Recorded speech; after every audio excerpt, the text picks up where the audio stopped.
but I want to introduce Tom DeRila.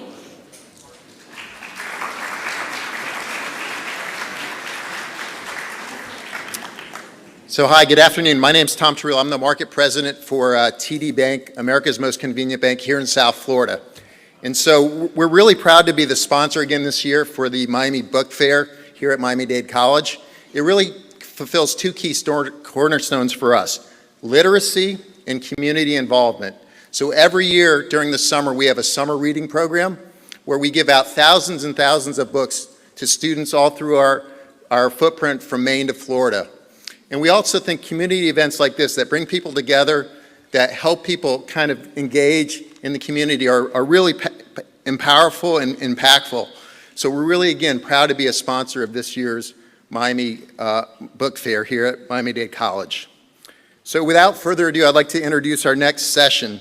Jon Meacham received the Pulitzer Prize for his 2008 biography of Andrew Jackson called American Lion. He's the executive director of Random House, but he's also the author of New York Times bestsellers, Thomas Jefferson, The Art of Power, American Gospel, Franklin and Winston. Meacham, who teaches at Vanderbilt University and the University of the South, is also a fellow at the Society of American Historians.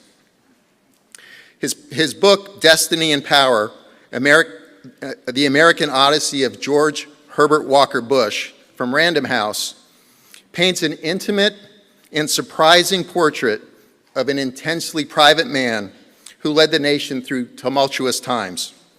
From the Oval Office to Camp David, from his study in the private quarters of the White House to Air Force One, from the fall of the Berlin Wall to the First Gulf War, to the end of communism. Destiny and Power charts the thoughts, decisions, and emotions of a modern president who may be the last of his kind.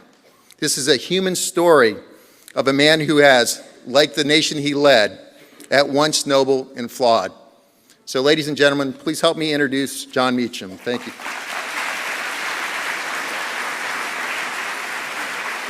Thank you. Thank you all very much. Thank you.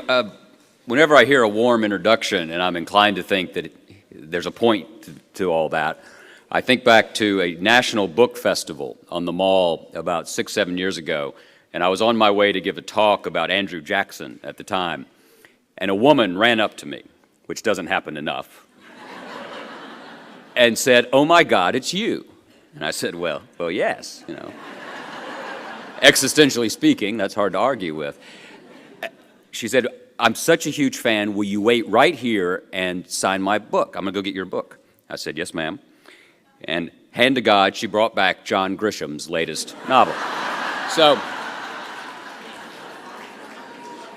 whenever I'm tempted to believe that I am all that, I remember that there is somewhere in America a woman with a forged John Grisham book. I'm thrilled. It's a true story. I'm thrilled to be here to talk about George Herbert Walker Bush. This book was 17 years in the making. I first met him in 1998 and almost instantly realized that my caricature of him, which I think was more broadly shared as well around the country, was wrong. I must admit I had kind of a Dana Carvey view of the former president. I had been an undergraduate when he was president.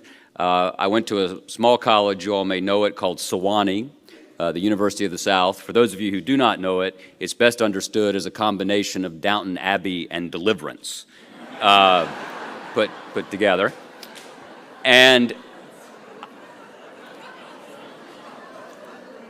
I will confess that during the first Gulf War, I was really good friends with someone, you all may know him, he's gone on to great glory, a man named Jack Daniels. And so I was a little fuzzy about our 41st president, to be quite honest. But on meeting him, I was immediately struck by his quiet, persistent charisma. And within a half hour, I understood how he had managed to convince a majority of American voters to entrust him with ultimate authority.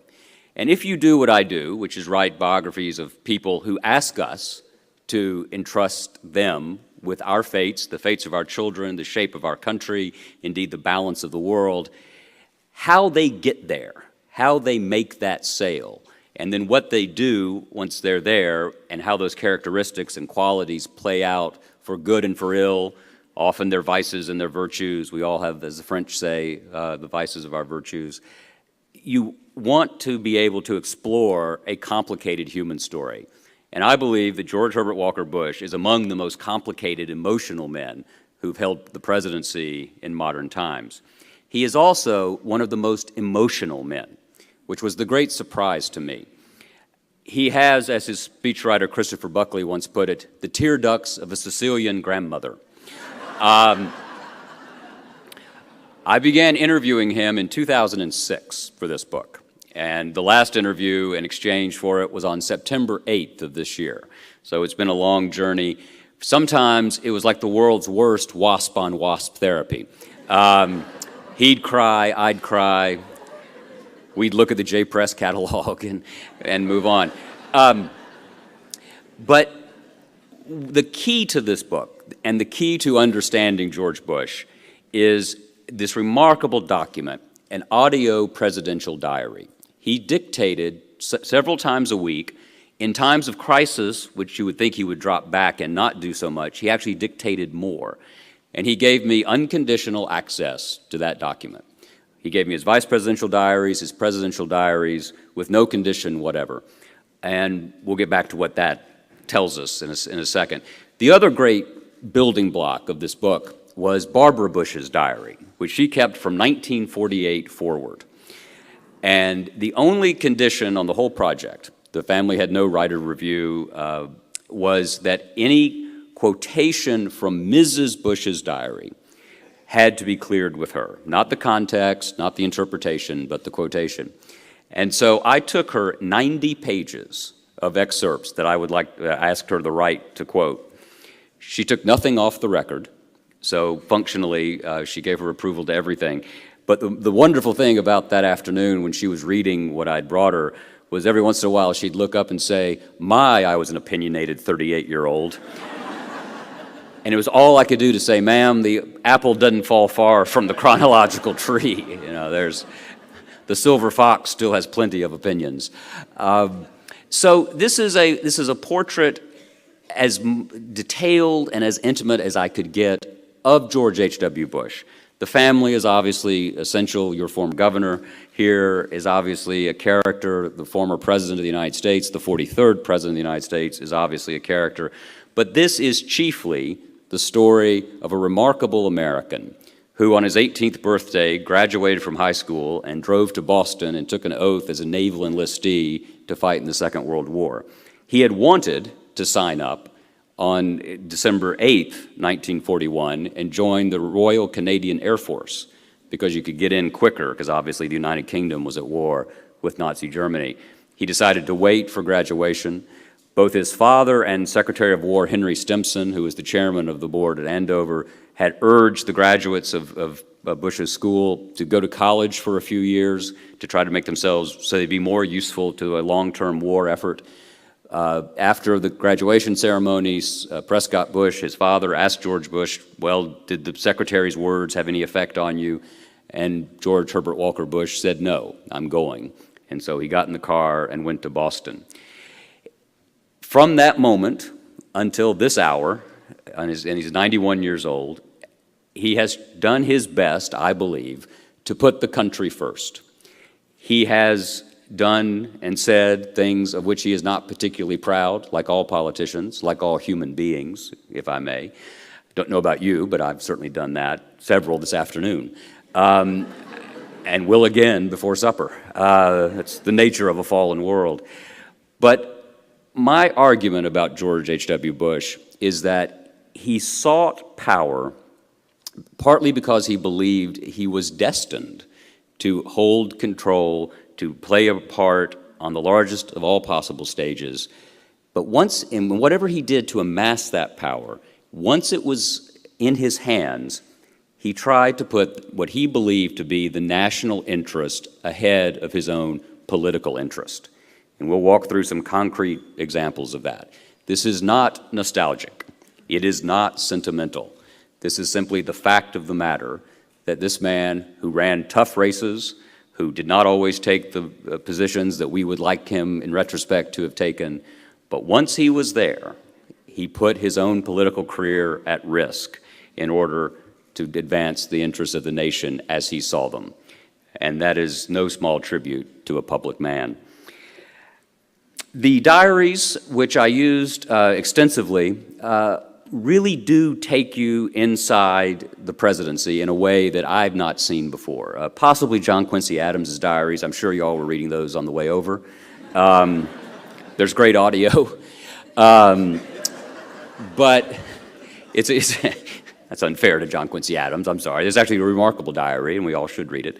The diaries put you in the moment with him, and he says things, talks about what it feels like to deal with Gorbachev, what it feels like to deal with the fall of the Berlin Wall, what it felt like to take on Saddam Hussein, what it felt like to lose to Bill Clinton, in a way that is as close to the American presidency as I'm ever going to get.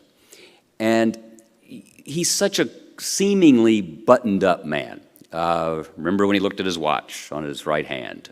We all remember the caricatures, the supermarket scanner, the watch in the debate in Richmond, the seeming inability to connect in that terrible last year for him of his presidency.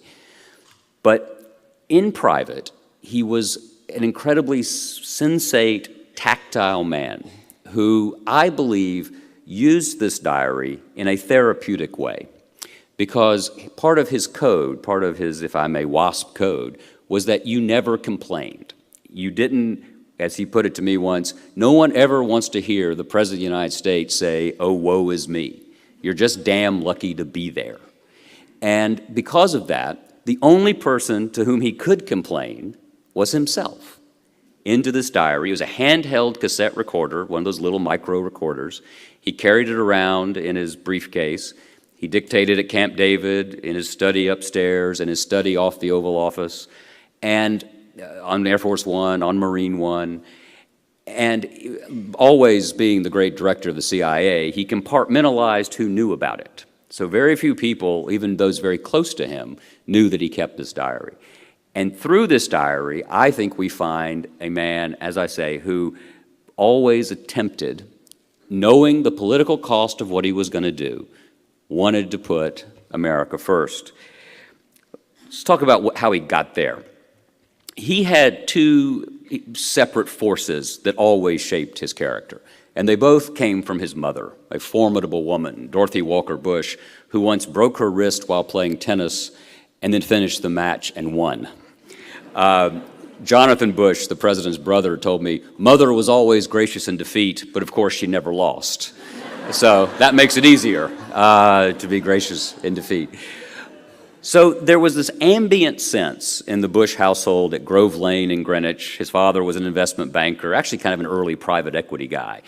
He put together the deal for Bill Paley to buy CBS at Brown Brothers Harriman. And his mother, who was the daughter of a formidable figure, George Herbert Walker, a big St. Louis money man who came east in 1920 to come to Wall Street, big personality. He was imbued the sense that Bushes were to compete at all times.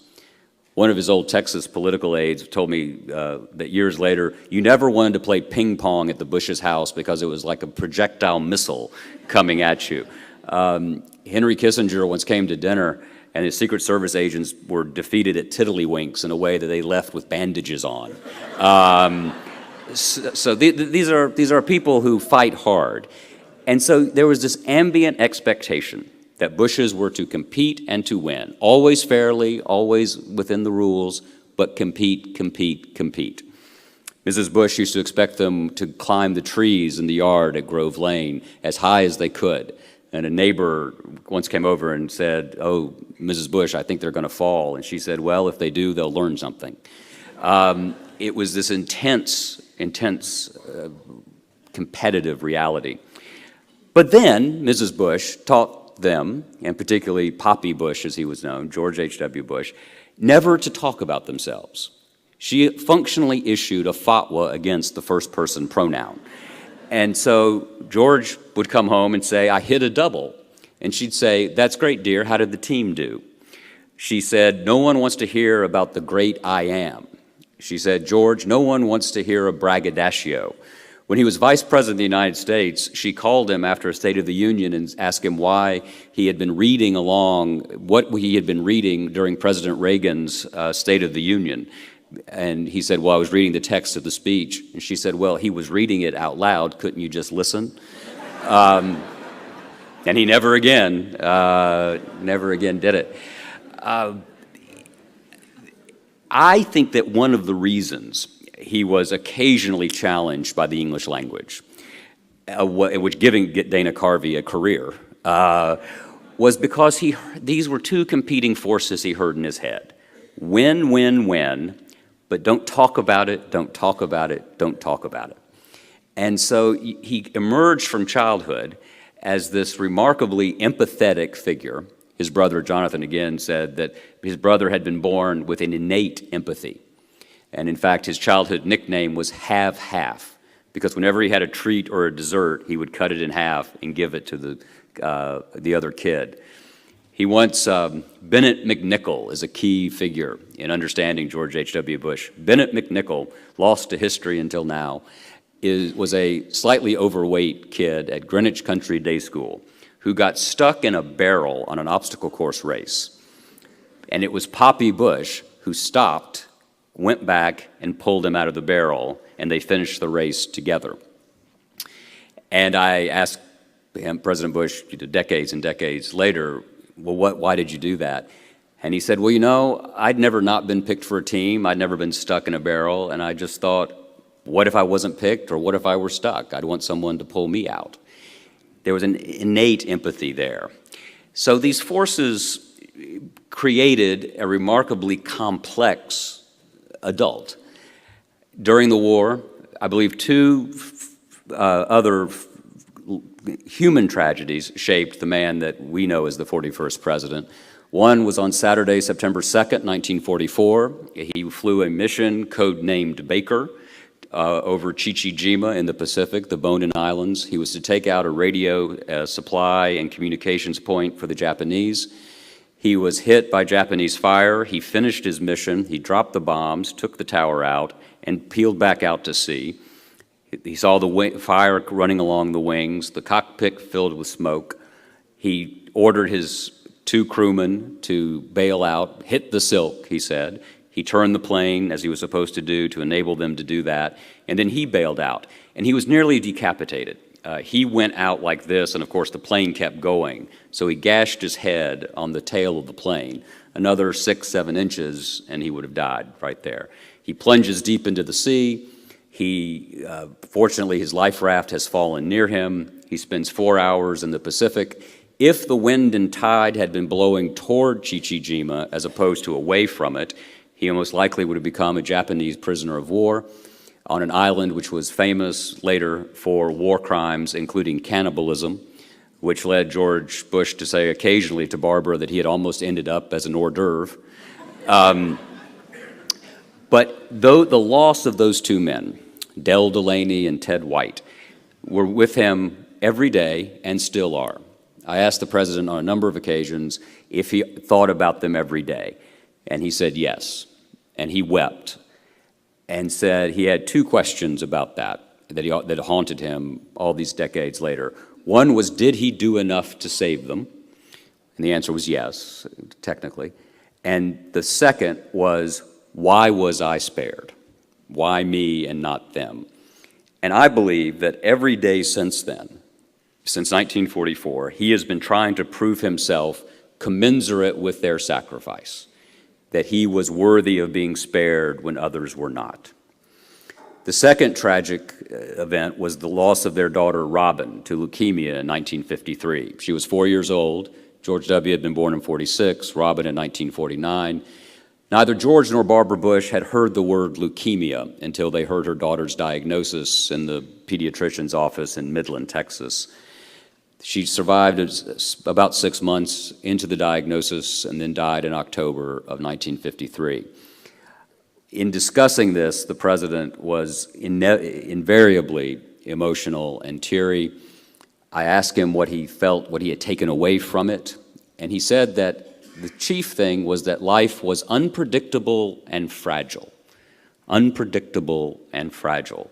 Again, I think combined with his experience in the Second World War, he understood that every moment was a gift, that every hour was an hour that could be taken away at any point. And I think that helps explain his drive, his essential concern for other people, the sense that we should have a kinder and gentler nation, as he was to put it. But he was always trying, I believe, to prove that he was worthy of being spared when his crewmen and his daughter had not been. So he enters public life in 1964, and this is where the story gets complicated. He opposed the 1964 Civil Rights Act. This is an uncomfortable reality. Now a piece of American scripture, essentially, the '64 Act is an incredibly important step on the war against Jim Crow and the fulfillment, ultimately, of the Jeffersonian promise that we are all created equal.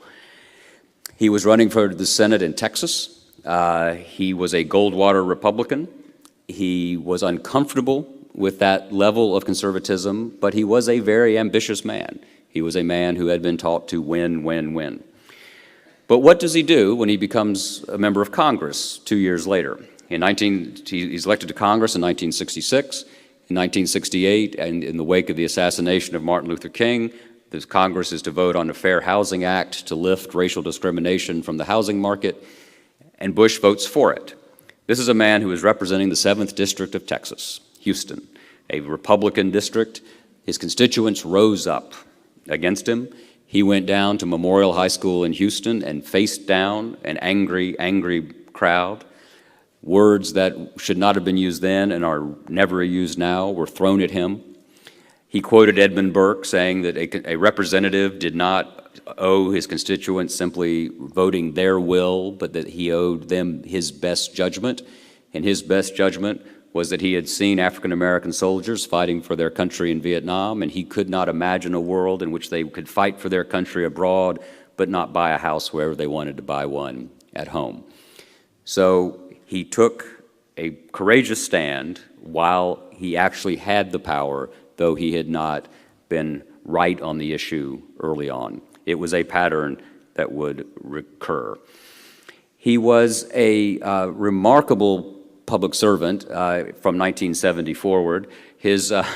I believe that his sense of Washington was formed in those 4 years in the House. He served from 1967 to 1971.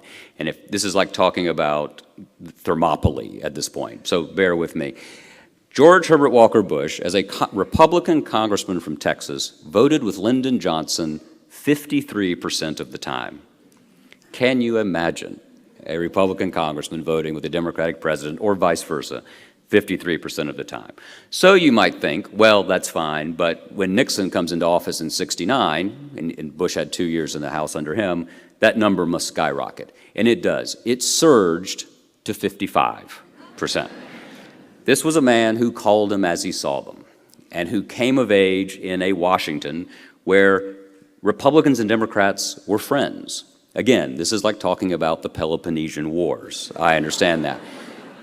3 of his best friends were Democrats: Lud Ashley of Ohio, Sonny Montgomery of Mississippi, and Dan Roskantowski of Chicago. He played handball with them. He was in the House sauna with them. That doesn't bear much thinking about. But his reality was you compromised. Compromise to him was not a dirty word. Moderation was not a dirty word. Rather, it was the oxygen of democracy. The Constitution is based on the premise, on the reality that we are not going to agree all the time. In fact, we're going to disagree most of the time. So getting to 60%, getting ahead, getting just enough, and then coming back for more was the reality of George Bush's political education.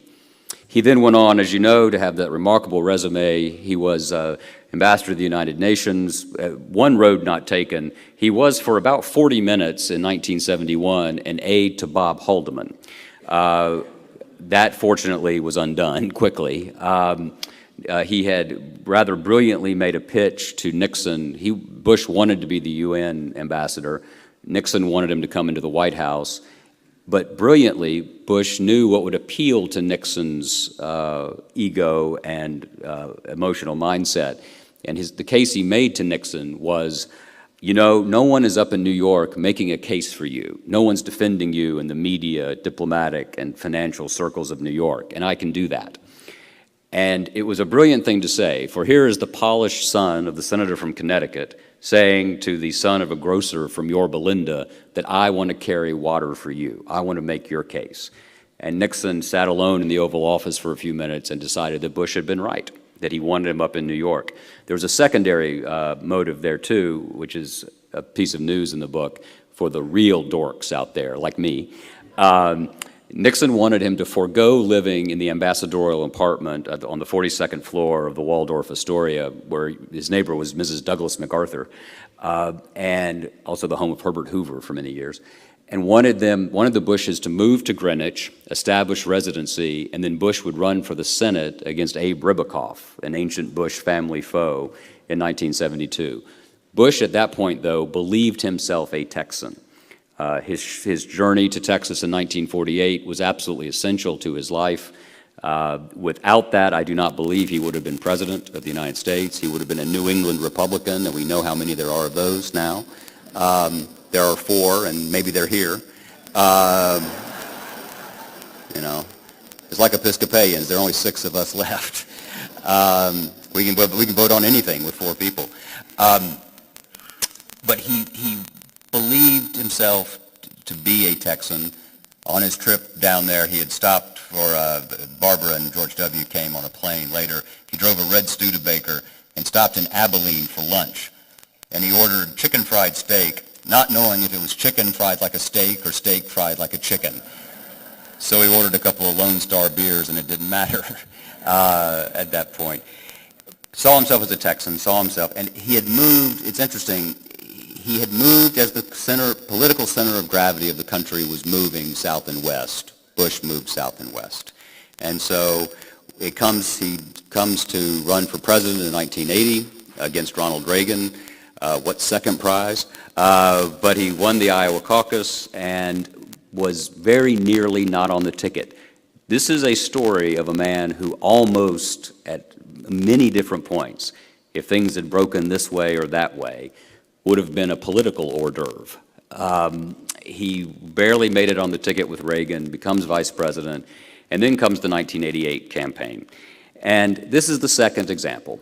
The 1988 campaign was not a League of Women Voters, PBS model of high-minded discussions of the issues, without question.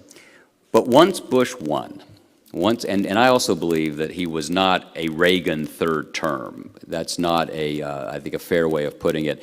The exit polling from the 1988 campaign shows that 50% of the country did not want the country to go on the way it had under Reagan. 50% did.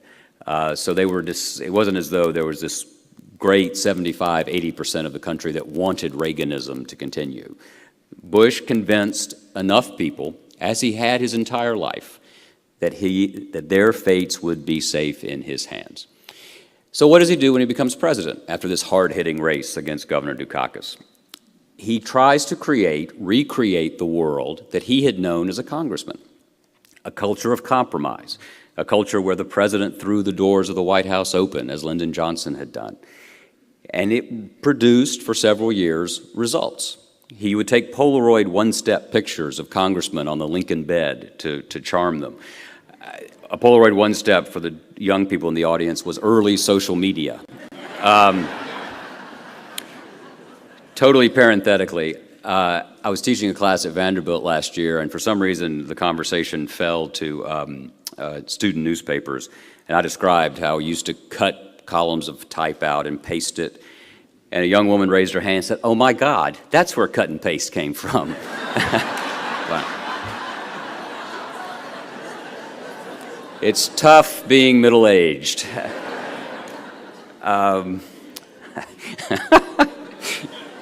She did, God bless her. Or as we say where I come from, bless her heart. What did we get? We got the Americans with Disabilities Act. We got the Clean Air Act, which is still functionally our environmental policy. We got the 1990 budget agreement, which helped set the conditions for the prosperity of the 1990s. All of these things George Bush did, working with Democrats in Congress against the interests and against the will, frankly, of his own right wing. He had run a tough campaign to become president. The moment he became president, he saw that as ancient history. That's one thing he always did. He always pushed his hand out when things were doing ancient history. One of the great things about writing a book about George Bush is the number of people you get to talk to. So in the course of a single hour this summer when I was fact-checking, I spoke with Henry Kissinger, Dick Cheney, and Dana Carvey totally in character. So I'm still not sure. It might have been the president. Not gonna do it. And so I asked Carvey, I said, how did you come to form the impression? And he said, the key to George H.W. Bush is imagine Mr. Rogers trying to be John Wayne. And it's a brilliant description. Unleash orgy of death. Me doing Dana doing Bush is not a good thing. There's a key moment that tells you about the politics we have now. When John Tower failed to become the Secretary of Defense in 1989, George Bush asked Dick Cheney to leave the House leadership and become the Secretary of Defense. That opened the way for a young congressman from Georgia you may have heard of, named Newt Gingrich. Gingrich became the Republican whip. Bush invites Gingrich and Vin Weber, a congressman from Minnesota, who had run Gingrich's campaign in the House caucus, to come down to the White House for a beer. They can tell, Weber and Gingrich can tell, that there is something that Bush is not saying but wants to. And so finally, as they're beginning to leave, Weber says, Mr. President, tell us what worries you most about us. And Bush said, without hesitating, I worry that sometimes your idealism may get in the way of what I think of as sound governance. Let me repeat that. I worry that sometimes your idealism may get in the way of what I think of as sound governance. That is the encapsulation of what's happened in the ensuing 25 years. And Vin Weber, who told me the story very generously, pointed out that he always appreciated that Bush had said idealism. He didn't say purity, he didn't say ideology, he didn't say nuttiness. He gave them credit that was their idealism. And that's what happened when the right wing rebelled against George Bush in the summer of 1990. And he began, at that point, a slide on his domestic policies, domestic political standing that ended with his defeat in 1992. But he knew that would happen. So breaking the read my lips, no new taxes was another example. The third example was civil rights, creating a culture of compromise. He knew that he would be, as he told me once, politically I was going to be dead meat. But he thought the interests of the nation required it. And I think the lesson of George Herbert Walker Bush's life is that no political life is perfect, but one should be judged on the whole and what one does when one actually holds power. And by that standard, he is a great and consequential president. I want to leave you with this. This is the closest I can come to sort of give you a sense of what I think of as this man who I don't think enough people know. This is a letter that President George Bush wrote in the late 1950s to his mother about Robin, their daughter, whom they lost to leukemia. The boys were all, at that point, Neil and Marvin had been born, but he wrote this after a day in New York. Robin had been buried in Greenwich, and she was very much on his mind. And so these are the words in the late 1950s of George H.W. Bush about his daughter. There is about our house a need, The running, pulsating restlessness of the four boys as they struggle to learn and grow needs a counterpart. We need some starched, crisp frocks to go with all our blue jeans and helmets. We need some soft blonde hair to offset those crew cuts. We need a dollhouse to stand firm against our forts and rackets and baseball cards. We need someone who will not just scramble to catch the elusive ball aimed ever roofward, but usually thudding against the screens. We need a legitimate Christmas angel, one who doesn't have cuffs beneath the dress. We need someone who's afraid of frogs. We need someone to cry when I get mad, not argue. We need a little one who can kiss without leaving egg or jam or gum. We need a girl. We had one once. She'd fight and cry and play and make her way just like the rest. But there was about her a certain softness. She was patient. Her hugs were just a little less wiggly. Like them, she'd climb in to sleep with me, but somehow she'd fit. She didn't boot and flip and wake me up with pug nose and mischievous eyes, a challenging quarter-inch from my sleeping face. No, she'd stand beside our bed till I felt her there. Silently and comfortable, she'd put those precious, fragrant locks against my chest and fall asleep. Her peace made me feel strong and so very important. My daddy had a caress, a certain ownership, which touched a slightly different spot than the hi dad I love so much. But she is still with us. We need her, and yet we have her. We can't touch her, and yet we feel her. We hope she'll stay in our house for a long, long time. I asked the president to read that letter out loud to me in the course of our interviews. And long before he finished, he broke down with a level of physical sobbing, so much so that his chief of staff, who was next door, heard him through the open office door and came in. And she asked me, she said, "Why did you want President Bush to read that?"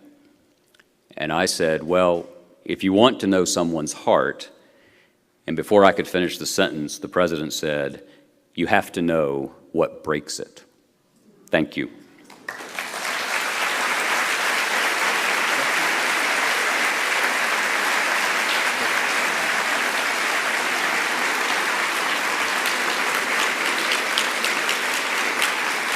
Thank you. Thank you.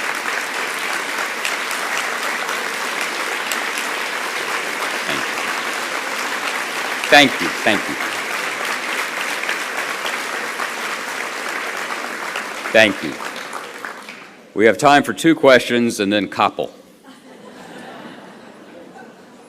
Yes, sir. When you wrote the book with the president, were he aware that the firestorm of the quotes about Rumsfeld and Cheney? And could you please do one more Dana Carvey? I appreciate that. I'm not sure Dana appreciates my doing Dana. But you know, one sign of Bush's sense of humor is after the '92 defeat, he invited Carvey to the White House to do the imitation. And Steve Carvey spent the night. He did criticize Vice President Cheney and Secretary Rumsfeld. He offered a critical observation about his son's use of rhetoric along the way. He made those comments initially to me in the fall of 2008 and repeated them along the way over the next 4 years. Before I published them, I took them to President Bush 43, I took them to Vice President Cheney, I took them to Secretary Rumsfeld. And in fact, the book includes their responses, except for Secretary Rumsfeld, who didn't want to comment.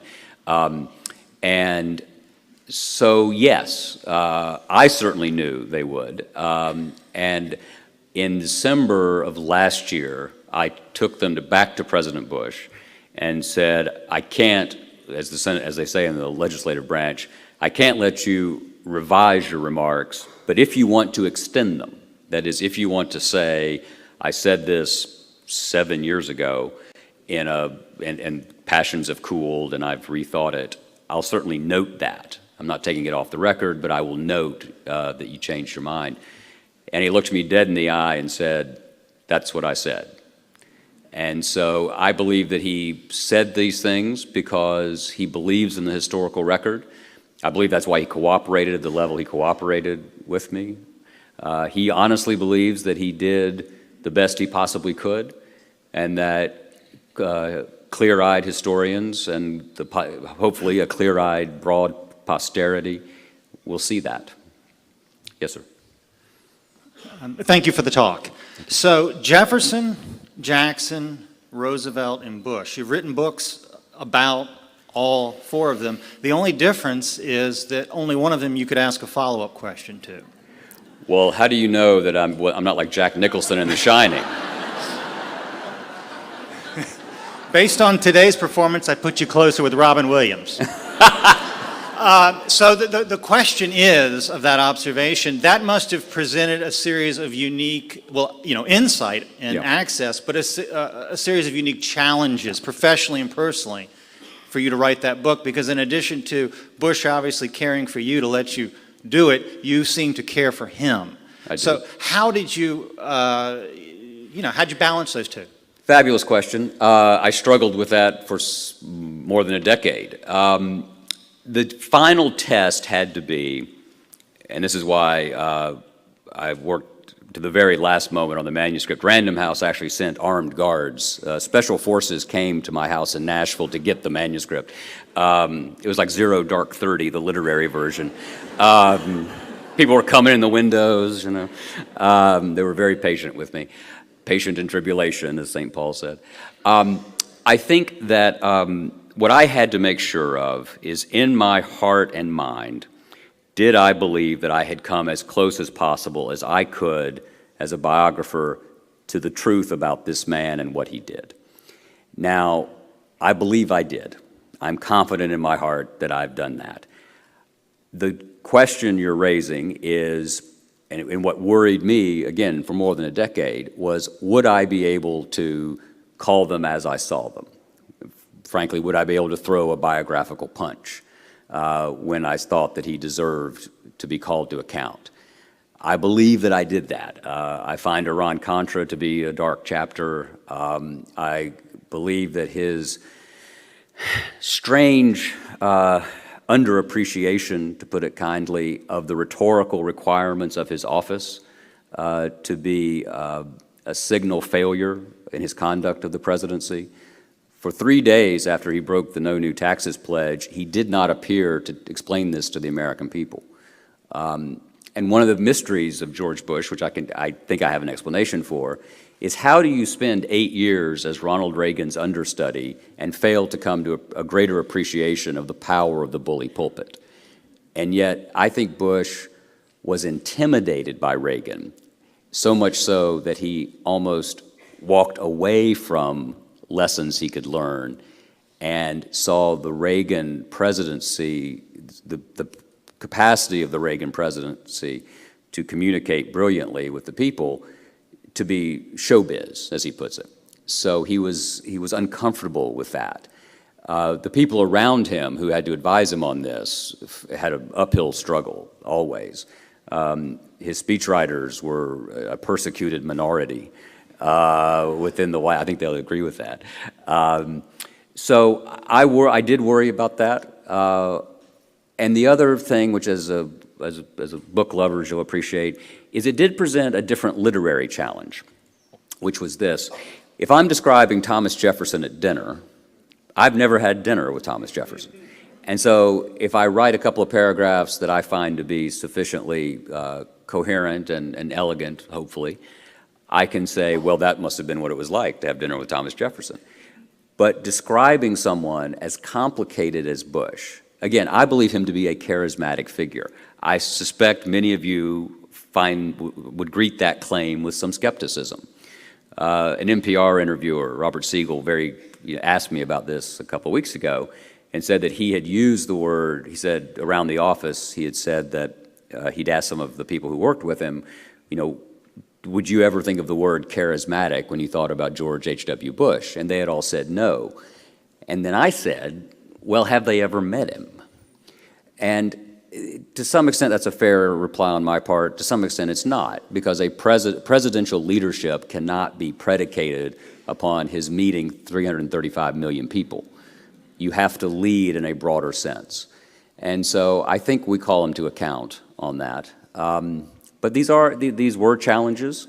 And, you know, I've written about the living and I've written about the dead. And I hope that you all will find this portrait to be fair and compelling, because I believe ultimately that George Bush is a fair and compelling man.